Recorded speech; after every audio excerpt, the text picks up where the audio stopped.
اس دنیا میں اللہ تعالیٰ کی جو رحمت بھی ہوتی ہے وہ بھی در حقیقت ایک آزمائش کی شکل ہے، اس لیے کہ یہ دنیا اور یہ حیات دنیاوی یہ دار الجزا نہیں ہے، یہ دار امتحان ہے۔ یہاں تو ہر لمحے ہم ایک امتحان سے دوچار ہیں۔ بڑی پیاری نظم ہے علامہ اقبال کی جو باغ ذرا میں شامل ہے، زندگی، جس میں ایک شعر وہ بھی ہے کہ تو اسے پیمانہ امروز فردا سے نہ ناپ، جاویداں پہم دواں ہر دم جواں ہے زندگی۔ اور آخری شعر ہے کہ قلزم ہستی سے تو راہ مانند حباب، اس زیاں خانے میں تیرا امتحان ہے زندگی۔ اور یہ در حقیقت ترجمانی ہے سورہ ملک کی اس آیت کی کہ ہم نے خلق الموت والحیات لیبلوکم ایکم احسن عملا۔ یہ موت و حیات کا سلسلہ، حیات مسلسل چلی جا رہی تھی، موت کا وقفہ ڈال دیا گیا، اس کے حصے کر دیے گئے تاکہ ایک چھوٹا سا حصہ علیحدہ کر لیا جائے، small chunk of our life, وہ علیحدہ کر لیا گیا تاکہ اس کو ایک امتحانی وقفہ بنا دیا جائے۔ قلزم ہستی سے تو براہ مانند حباب، اس زیاں خانے میں تیرا امتحان ہے زندگی۔ آگے چل کر اب زیادہ دور نہیں ہے، سورہ دہر میں بھی یہ مضمون آئے گا، سورہ ملک میں تو آ ہی چکا ہے بڑی وضاحت کے ساتھ، خلق الموت والحیات لیبلوکم ایکم احسن عملا۔ اور ہر لحظہ یہاں امتحان ہے، کبھی اللہ تعالیٰ کچھ دے کر آزماتا ہے، کبھی کچھ چھین کر آزماتا ہے۔ دے کر آزماتا ہے کہ بندہ شکر کرتا ہے یا نہیں، کبھی چھین کر آزماتا ہے کہ بندہ صبر کرتا ہے یا نہیں۔ ہر حال میں وہ میرے دامن سے وابستہ رہتا ہے یا نہیں، ہر حال میں راضی برضائے رب رہتا ہے یا نہیں۔ کہیں ایسا تو نہیں ہوتا کہ اگر نعمتوں کی بارش ہو تو ہم سے غافل ہو جائے، ہماری طرف سے منہ موڑ لے۔ کہیں ایسا تو نہیں کہ اگر کوئی تکالیف آ جائیں، ہجوم کر جائیں، تو پھر شکوہ اور شکایت کا لفظ زبان پر آ جائے۔ ہر حال میں ہونا یہ چاہیے کہ راضی برضائے رب رہے بندہ، چاہے یہ حال ہو چاہے وہ حال ہو۔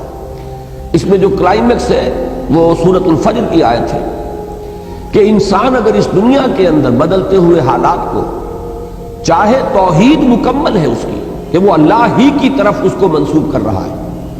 فَأَمَّا الْإِنسَانُ إِذَا مَا ابْتَلَاهُ رَبُّهُ فَأَكْرَمَهُ وَنَعَّمَهُ فَيَقُولُ رَبِّي أَكْرَمَنِ۔ انسان کا عجیب حال ہے کہ جب اس کا رب اس کو خوب نعمتیں دیتا ہے، آزماتا ہے اس صورت میں کہ نعمتیں دیتا ہے، خوب اس کو اکرمہ عزت دیتا ہے، فَيَقُولُ رَبِّي أَكْرَمَنِ، تو وہ کہتا ہے مجھے رب نے عزت دے دی، باعزت بنا دیا، میرا اعزاز فرمایا۔ اب دیکھیے شرک یہاں نہیں ہے، وہ سب سے بڑی گمراہی جو ہے اس سے تو انسان بچا ہوا ہے، میرے رب نے مجھے عزت دی۔ شرک نہیں ہے، توحید موجود ہے، توحید میں کہیں کوئی اس میں کوئی خلا نہیں، کوئی نقص نہیں۔ وَأَمَّا إِذَا مَا ابْتَلَاهُ فَقَدَرَ عَلَيْهِ رِزْقَهُ فَيَقُولُ رَبِّي أَهَانَنِ۔ اور جب دوسری شکل میں اللہ تعالیٰ امتحان لیتا ہے کہ اس پر اس کے رزق کو تنگ کر دیتا ہے، ناپ تول کر دینے لگتا ہے، تھوڑا تھوڑا ایشو کرتا ہے، اس لیے کہ قدرہ کے معنی جو ہے وہ یہی ہے، اندازے سے دینا شروع کر دینا۔ ایک ہے بغیر حساب آ رہا ہے، اور ایک یہ کہ اب ناپ تول کر کے آ رہا ہے۔ فَيَقُولُ رَبِّي أَهَانَنِ، تو وہ کہتا میرے رب نے تو مجھے ذلیل کر دیا۔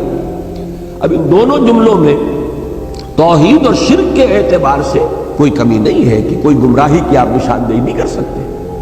اللہ نے عزت دی اور اللہ نے ہی ذلیل کر دیا، لیکن فرمایا کلا، ہرگز نہیں۔ یہاں نفی کس اعتبار سے ہو رہی ہے کہ ابھی ہدایت کا ایک درجہ اور ہے۔ تم یہاں مال و دولت اگر مل گیا ہے تو سمجھ رہے ہو کہ یہ عزت ہے، اعزاز ہے، حالانکہ یہ بھی امتحان ہے۔ اور اگر کہیں تنگی آ گئی تم سمجھ رہے ہو یہ توہین اور تذلیل ہے، حالانکہ یہ بھی توہین اور تذلیل نہیں ہے، یہ بھی امتحان ہے۔ یہ دونوں کیفیات اس اعتبار سے برابر ہیں کہ یہ بھی امتحانی کیفیت، وہ بھی امتحانی کیفیت۔ ایک درجہ اس سے بھی اوپر ہے ہدایت کا، لَتَرْكَبُنَّ طَبَقًا عَن طَبَقٍ، ہدایت بھی درجہ بدرجہ آتی ہے۔ سب سے بڑی گمراہی تو یہ ہوتی کہ انسان یہ کہتا کہ مجھے نعمتیں ملی ہیں، یہ تو لکشمی بائی کی کرپا ہو گئی، فلاں دیوتا راضی ہو گیا، اس کی نظر عنایت ہے، مجھے یہ سب کچھ مل گیا۔ اب یہ تو ضل ضلالا بعیدا، یہ گمراہی کی بہت دور کی شکل ہے۔ اور کہیں اگر کوئی تکلیف آ گئی، فلاں دیوتا ناراض ہو گیا، معلوم ہوتا ہے کہ فلاں دیوی یا دیوتا کی نگاہ کرم ہم سے پھر گئی ہے، دو قربانیاں، آؤ کوئی ڈنڈوت کرو، کوئی تلافی کرو، راضی کرو۔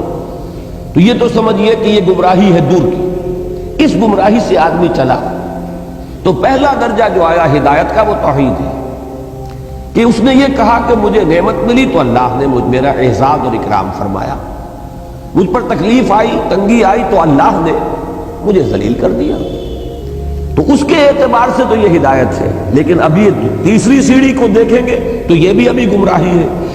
وہ تیسری سیڑھی کیا ہے کہ یہ دونوں حالتیں مساوی ہیں، یہ دونوں حالتیں امتحان ہیں، دونوں میں اللہ آزما رہا ہے۔ ابھی ایک چوتھی سیڑھی ہے، یہ سب سے اونچی ہدایت ہے۔ اس تک تو یوں سمجھیے کہ اخص الخواص پہنچ پاتے ہیں، عام لوگوں تک کی اس تک رسائی نہیں ہے، اور وہ یہ ہے کہ یہ سمجھا جاتا ہے عام طور پر کہ اگر مفلسی ہے، احتیاج ہے، دنیاوی حالات کی تنگی ہے تو یہ امتحان شاید زیادہ کڑا ہے، زیادہ سخت ہے، اور اگر فراوانی ہے اور دولت ہے اور عزت ہے تو یہ امتحان شاید ہلکا ہے، آسان ہے۔ حقیقت یہ ہے چوتھی سیڑھی جو ہے ہدایت کی کہ اصل میں امتحان بھاری جو ہے وہ دولت کا امتحان ہے۔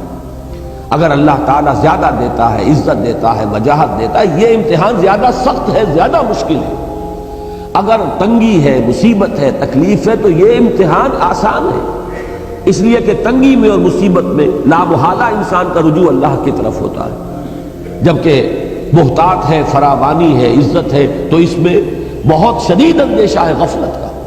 تو معلوم یہ ہوا کہ نتیجے پر اگر نگاہ ہے تو اس کے اعتبار سے یہ امتحان کے دولت ہو اور اس کے انبار ہو اور فراوانی ہو، یہ زیادہ مشکل امتحان ہے بنسبت اس کے کہ تکلیف ہو یا کوئی دنیا میں احتیاج کا معاملہ ہو۔ اس کے حوالے سے یاد رکھیے امام احمد ابن حنبل رحمۃ اللہ علیہ کا وہ واقعہ کہ ایک زمانے میں حکومت جو ہے تشدد کر رہی تھی، شدید ترین عتاب میں آئے ہوئے ہیں، مار پڑ رہی ہے، جیلوں میں ٹھوسا ہوا ہے، اور الفاظ یہ آتے ہیں روایات میں کہ وہ مار ماری گئی ہے کہ اگر ہاتھی کو بھی وہ مار ماری جاتی تو بلبلا اٹھتا، لیکن کبھی کوئی آنسو جو ہے آنکھ سے نہیں ٹپکا۔ لیکن جب حالات بدل گئے اور اب دارالخلافہ جو ہے یا بیت الخلافت، وہاں سے اب آ رہے ہیں اشرفیوں کے توڑے لے کر ایک شخص آیا ہے، تھیلی لے کر آیا ہے کہ یہ خلیفہ نہیں، کیونکہ خلیفہ بدل گیا، اب حالات جو ہے حکومت کے تبدیل ہو گئے۔ تو جب وہ تھیلی پیش کی ہے ان کی خدمت میں اشرفیوں کی، تب رو پڑے کہ اللہ میں اس امتحان اور آزمائش کے قابل نہیں، یہ امتحان کہیں زیادہ سخت ہے، کہیں مشکل ہے۔ تو ان چار درجوں کو اگر اللہ تعالیٰ توفیق دے تو یاد رکھیے۔ اب دیکھیے ریلیٹیو، یہ جو تھیوری آف ریلیٹیوٹی ہے یہ ہر جگہ چلتی ہے۔ سب سے اونچے درجے کے اعتبار سے دوسرا درجہ بھی گمراہی کا ہے، پھر اس کے اعتبار سے تیسرا درجہ اور گمراہی کا ہے، اور جو سب سے نیچے ہے وہ تو خیر گمراہی ہے ہی ہے۔ نیچے سے چلیں گے تو پہلے کے مقابلے میں دوسرا بھی ہدایت پر مشتمل ہے کہ آپ نے اگر دنیا میں خیر ملا، بھلائی ملی تو اسے اللہ کی طرف منسوب کیا، اللہ نے مجھے عزت دی، شرک سے تو بچ گئے۔ اگر تکلیف آئی، مصیبت آئی تو اس کو بھی اللہ کی طرف منسوب کیا، اللہ نے مجھے ذلیل کر دیا، شرک سے تو بچ گئے، اس کے مقابلے میں ہدایت پر آ گئے۔ لیکن اس سے اوپر کی ہدایت ہے یہ کہ آپ ان دونوں کے اندر کوئی فرق و تفاوت ہی نہ کریں، دونوں امتحان کی کیفیات ہے، نہ یہ عزت ہے نہ وہ ذلت ہے۔ یہی سورہ تغابن کی اس آیت کا مفاد ہے، ذالک یوم التغابن، ہار اور جیت کا فیصلہ تو اس دن ہوگا، اس دن جو بری ہو گیا عزت اس کے لیے ہے، اور اس دن جو جہنم میں جھونک دیا گیا ذلت اس کے لیے ہے، چاہے دنیا میں قارون کی دولت اس کے پاس رہی اور فرعون اور نمرود کا اقتدار جو ہے اسے حاصل رہا۔ اور سب سے اوپر یہ ہے کہ اصل کڑا امتحان جو ہے، حضور کی حدیث یاد کر لیجئے، ما قل و کفا خیر مما کثر و الہا، جو کم ہو لیکن کفایت کر جائے، بنیادی ضرورتیں پوری ہو جائے، کسی کے سامنے ہاتھ نہ پھیلانا پڑے، وہ کہیں بہتر ہے اس سے کہ جو کثیر ہے لیکن غافل کر دینے والی شے۔ جہاں کثرت ہوگی محتاط ہوگی، غفلت آ جائے۔